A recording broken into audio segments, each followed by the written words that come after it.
अस्सलाम वालेकुम प्यारे बच्चों। आज की हमारी कहानी है टूडल डक के बारे में। एक छोटी डूडल बतख जिसकी हैच किस नंबर एक शरारती मुहिम। एक पुरसकून तालाब में 3 बतख के बच्चे रहते थे, डेजी, टिपी और सबसे छोटा डूडल डक। डूडल बहुत शरारती था। एक सुबह जब इसके खानदान वाले करीब ही थे तो वो अकेला हरे भरे बाग में निकल गया। वहां ताजा पत्ते थे और बाग के अंदर डूडल ने पत्ते खाना शुरू कर दिए और खुशी खुशी खेलता रहा। टूडल बहुत ही शरारती था।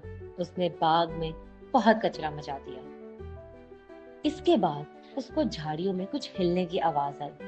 अब उसको बाग महफूज नहीं लग रहा था। टूडल डर गया और अपनी छोटी छोटी टांगों से जितनी तेज दौड़ सकता था वो दौड़ा और तालाब के पास अपने घर वालों के पास पहुंच गया।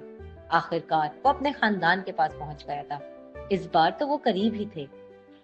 उसके बाद उसने सोचा, बाहर की दुनिया के मजे तो बहुत हैं, मगर थोड़ी डरावनी भी है।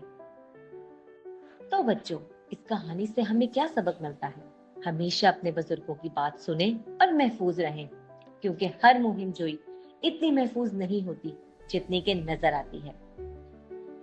डूडल का ये सिलसिला जारी रहेगा। Like, share and subscribe. अल्लाह हाफिज बच्चों।